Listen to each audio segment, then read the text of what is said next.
"You don't belong here." The words echoed through the first-class cabin as Bradley, the private jet steward, stared down at me with a look of disdain. I could feel the eyes of the other passengers on me, the weight of their judgment pressing in. This wasn't just an insult, it was a challenge.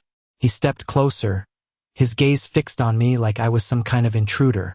"Get to the back where you belong," he sneered, his voice carrying across the cabin.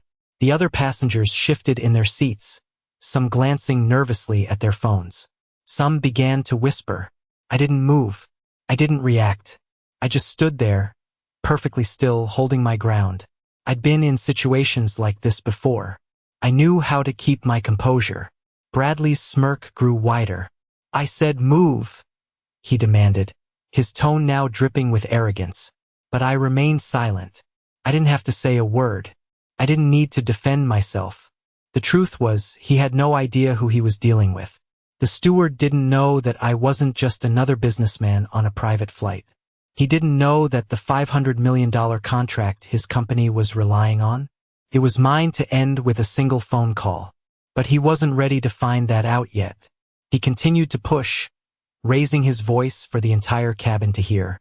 "People like you don't belong in first class," he said, his words loud and cutting. The crowd shifted uncomfortably, some of them pulling out their phones. They were recording, waiting for me to react, to give them the drama they expected. But I wasn't going to give them that. I wasn't going to be their entertainment. I just stood there, still as stone, the corner of my mouth lifting ever so slightly. Bradley was caught in his own performance now. He thought he had control. He thought I was the one who would back down. But I knew what was coming. I reached into my pocket, my fingers brushing the sleek surface of my phone. With a calm, practiced movement, I unlocked it and opened my email. I didn't need to make a big show of it. I didn't need to yell or demand anything. I just hit send. The contract, the one Bradley's company couldn't afford to lose, was already being canceled. I had just sent the email. That would terminate their deal. I looked at Bradley, who was still staring at me, completely unaware. "You're in my seat," I said quietly, my voice cutting through the tension. His smirk faltered for a split second. I could see the confusion on his face, but he wasn't ready to let go of his pride. "This is my seat," he said, his voice now shaky. "No, it's mine," I replied, pulling up the confirmation of my booking on the screen. The steward faltered. He looked down at the phone, his eyes widening as the reality of the situation began to sink in. This wasn't just about a seat on a plane. This was about a complete reversal of power. And I hadn't even raised my voice. I just let him feel the weight of his mistake. The cabin fell silent as the steward stood there, stunned. And then, as if on cue, the phone call came through. I didn't need to say a word. The $500 million deal was gone. Bradley's face drained of color. He turned away quickly, muttering something under his breath, but the damage was done. The contract was gone, and his company's future just crumbled in an instant. I sat down, my calm unshaken, while the entire cabin buzzed with the realization of what had just happened. Bradley had no idea who I was until it was too late. Bradley stood frozen in front of me, his smug smile slowly fading as the gravity of the situation sank in. I could feel the weight of the cabin, the silence pressing in. Every passenger in first class had witnessed his arrogance, and now they were all waiting to see what would happen next. Bradley shifted uncomfortably, his eyes darting around as if searching for an escape. But there was no escaping the truth. His face turned a shade paler, his hands slightly trembling as he reached for his phone. The sound of his fingers tapping on the screen filled the air, but it was too late. He had already crossed a line he couldn't undo. "You can't just cancel a contract like that," he muttered, his voice shaky. But I didn't respond. I didn't need to. I'd already won. He glanced at the other passengers, hoping for some kind of support, but no one spoke up. Everyone was too aware of the power dynamics that had just shifted. I could almost feel the collective breath being held in the room. Bradley's smirk was gone now, replaced with a thinly veiled desperation. He had no idea who he was dealing with, but I could tell he was starting to realize the mistake he had made. He cleared his throat and tried to regain some composure, but his words came out garbled. "I'll call the company. This isn't over," he said, but even to him it sounded hollow. He turned to the flight attendants who had been watching the exchange unfold in stunned silence. They exchanged nervous glances, unsure of what to do. Bradley's eyes locked onto mine one last time, the last remnants of his earlier confidence vanishing completely. He knew he had been outclassed. I leaned back in my seat, the cool leather of the chair feeling almost too comfortable in contrast to the tension in the air. The moment was surreal. How easily he had underestimated me, how certain he was that he could hold the upper hand simply because of his position. But power doesn't always come from status. Sometimes, it's about knowing the right time to act, the right moment to reveal what's been hiding beneath the surface. As Bradley turned and walked away, still mumbling about his phone call, I couldn't help but feel a sense of satisfaction. It wasn't just about the contract. It was about the principle. No one should ever think they can walk all over you, no matter how powerful they think they are. The flight attendants slowly returned to their duties, still in shock, but trying to act as though everything was normal. The passengers, too, seemed to go back to their own worlds, but the tension never fully left the cabin. I could feel the eyes of a few of them still lingering on me, a mix of curiosity and admiration. The flight continued as scheduled, but the dynamic had shifted. I wasn't just a passenger anymore. I wasn't just some businessman. I was a reminder that power can flip in an instant, and no one is ever as untouchable as they think. The contract was canceled. Bradley's smug attitude was wiped away, and all it took was a single moment of clarity, a quiet voice amidst the chaos, to turn everything around. The rest of the flight was a blur, but not in the way I had expected. There was an uneasy quiet that hung in the air. Passengers shifted uncomfortably in their seats, and I could feel their eyes on me. Bradley had retreated to the back of the plane, his posture stiff, his usual confidence nowhere to be found. The flight attendants moved about, but their eyes kept darting in my direction, as if they were still processing what had just happened. I didn't mind. I wasn't here to entertain anyone. I wasn't here to make friends. The contract had been canceled, and that was all that mattered. But as the hours ticked by, I couldn't shake the feeling that this moment was more significant than just a canceled deal. It was a reminder of how fragile power can be, how a single action, a single word, can shift everything. Bradley thought he was untouchable.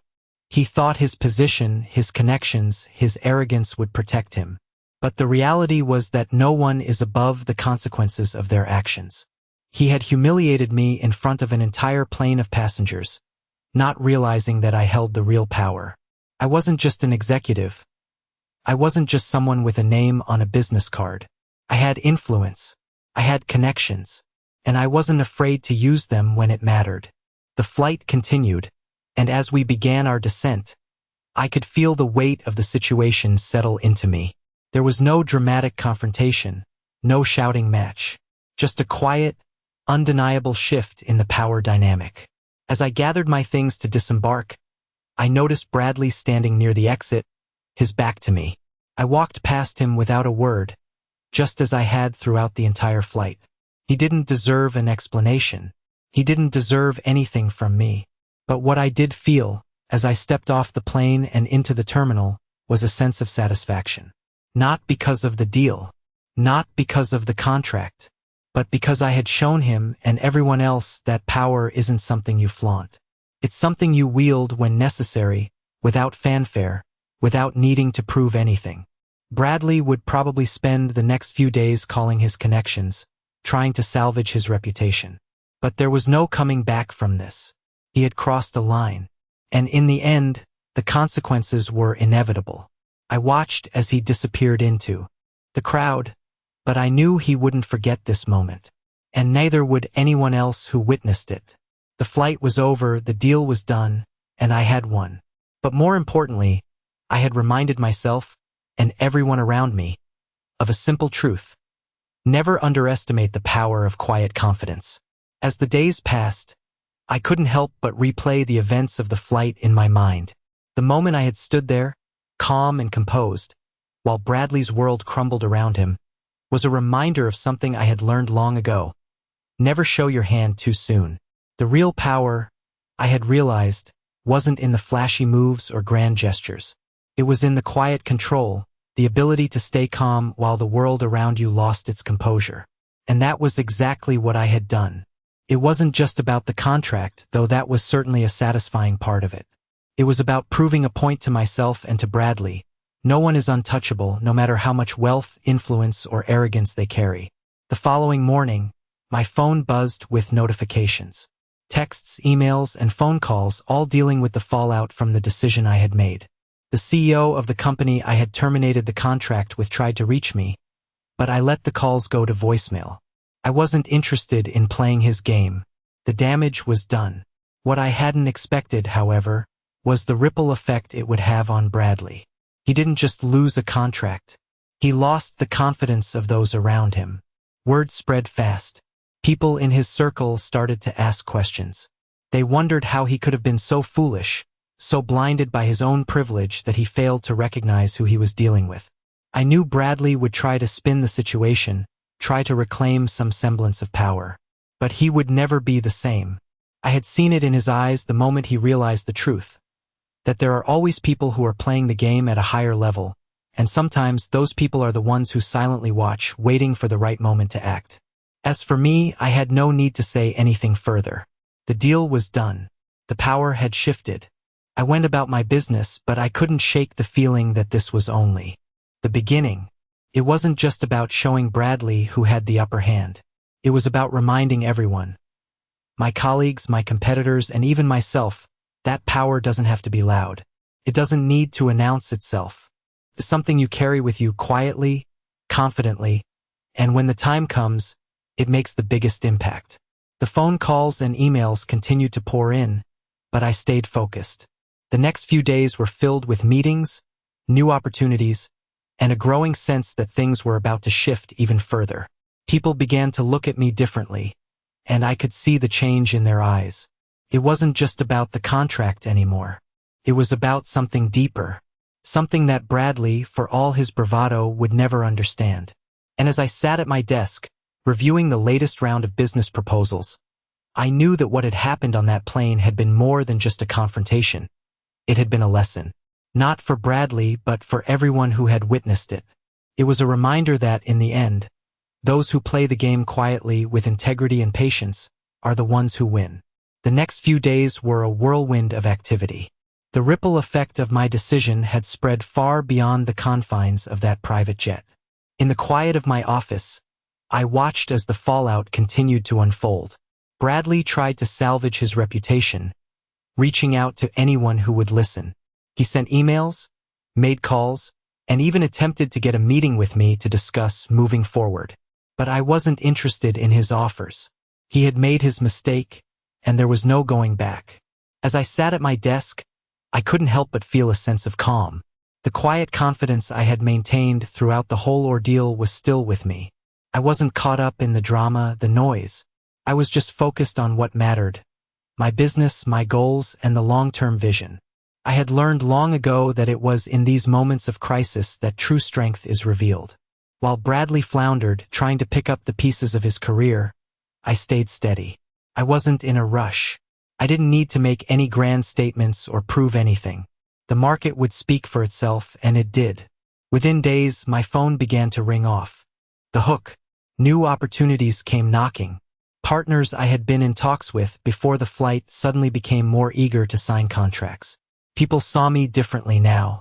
They saw the quiet power I held, the strength of character I possessed. It wasn't just about the contract with Bradley's company.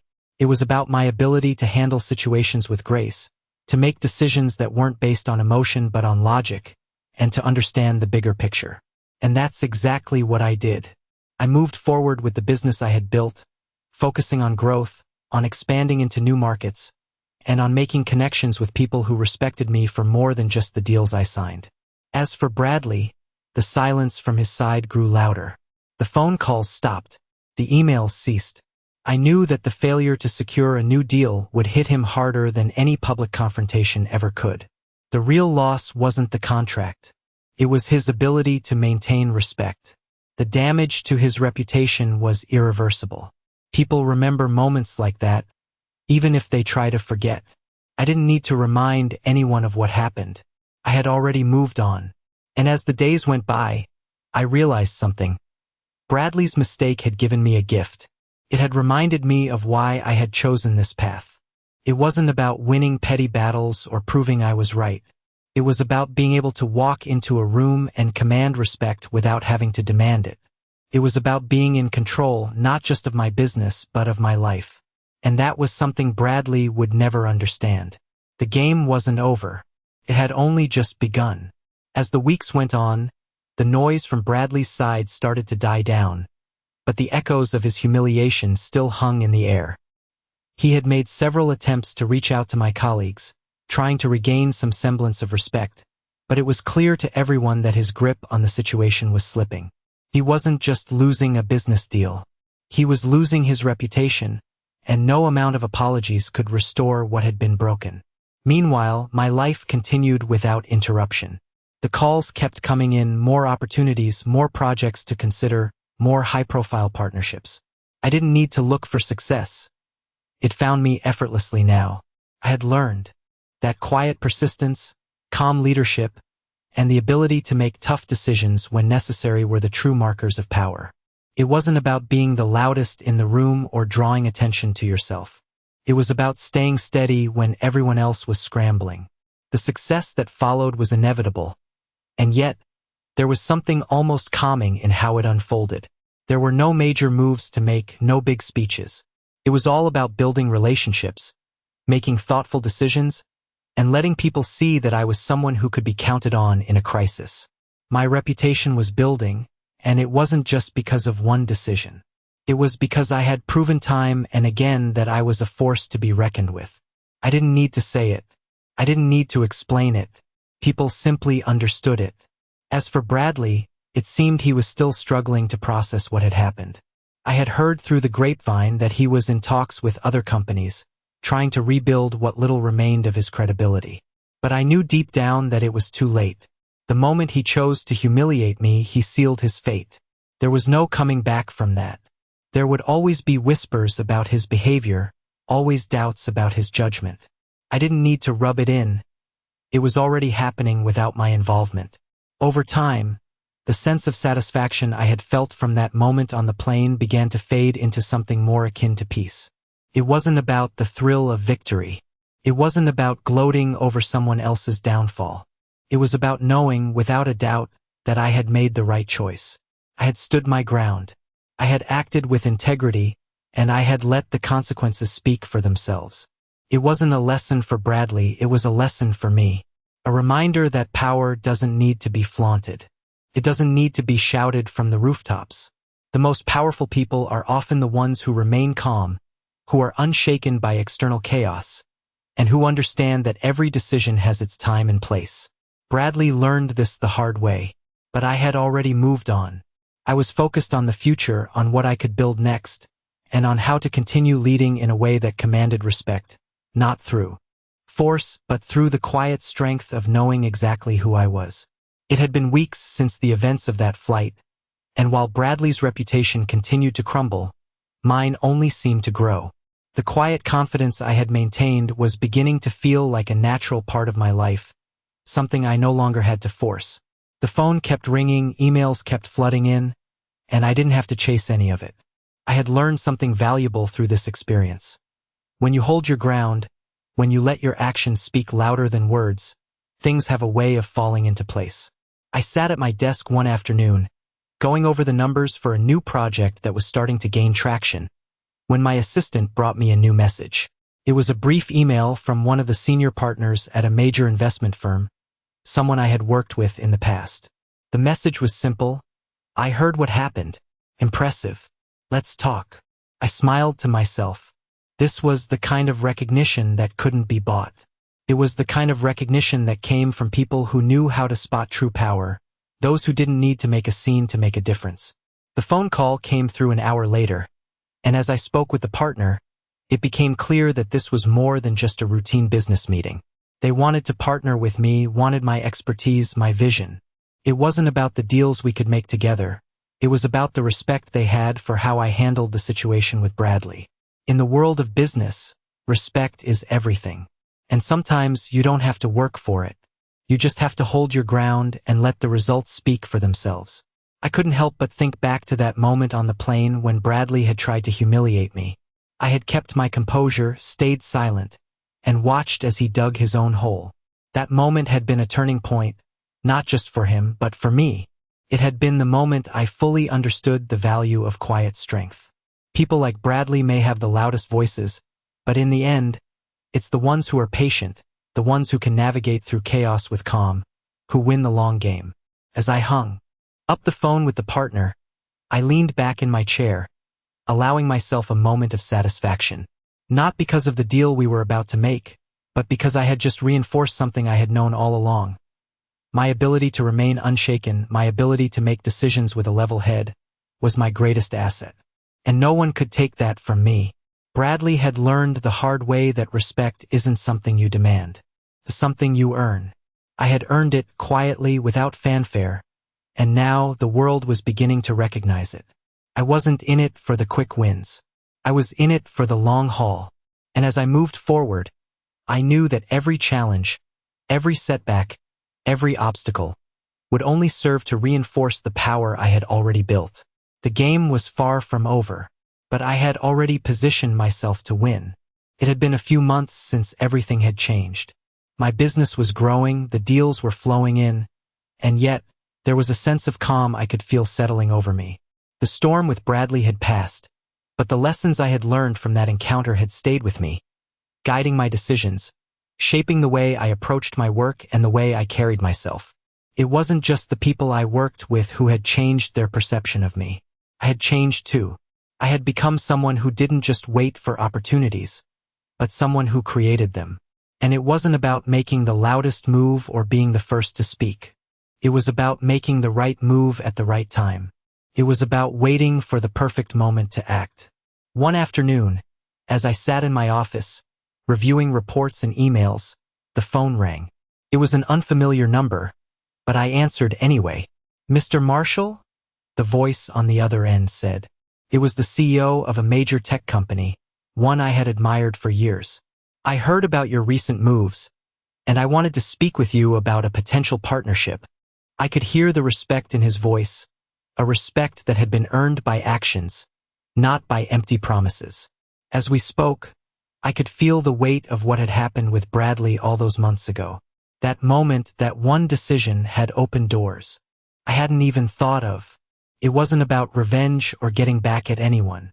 It was about asserting myself, about standing firm in my belief that I didn't need to be anyone's second choice. I had a seat at the table, and it was time for the world to recognize that. The conversation with the CEO ended with a handshake, metaphorically, of course, because that was the way business worked. Words spoken and deals made, no need for fanfare. I didn't need to explain anything. The outcome spoke for itself. As the days passed, I realized that my life had shifted into a new gear. I wasn't just dealing with clients anymore. I was being sought after, not because I was available, but because I had proven my worth. There was no longer any need for me to prove myself to anyone. People came to me not because of the noise I made, but because of the value I brought to the table. I continued to build my business, continued to move forward, but this time with a new understanding of how the game was played. There was no more doubt in my mind that I had the power to shape my own future. I didn't need anyone's approval, didn't need anyone's permission. The respect I had earned wasn't just from the people I worked with. It was from the actions I had taken, from the moments where I had stood my ground, quietly but decisively. As I moved through the days, I could feel the momentum building, knowing that everything I had worked for was now in motion. The deals were more significant, the opportunities more abundant, and the respect from others more genuine. I had learned that when you remain true to yourself, when you stand firm in your convictions, people will follow. It's not about shouting the loudest or demanding respect. It's about earning it quietly with strength and with grace. I had become a leader in every sense of the word, and this was only the beginning. Months had passed, and my path continued to evolve in ways I hadn't imagined. Every decision, every encounter had led to this moment of undeniable clarity. I had become exactly who I had always known I could be, a leader in every sense, not just in business but in life. The respect I had earned wasn't because of grand displays or flashy moves. It was because I had stayed true to myself, no matter what others expected or how they tried to define me. I was no longer chasing approval or trying to prove anything. I had nothing to prove. People were now coming to me, not out of desperation, but out of genuine admiration for what I had built, for how I had conducted myself. They saw the results of my quiet determination. The doors that had opened were now wide, and I walked through them with the confidence of someone who knew they belonged there. The calls kept coming. Deals were made effortlessly, not because I was lucky but because I had positioned myself in a way that was impossible to ignore. The contracts I signed, the partnerships I formed, all of them were a direct result of the decisions I had made months ago, the decision to stand my ground, to not let anyone define my worth. And as I looked out over the future, I realized something important. Power is not just about what you do, it's about how you do it. It's not about being the loudest in the room or demanding attention. It's about commanding respect without having to ask for it. It's about being the kind of person who others look to, not because they have to, but because they want to.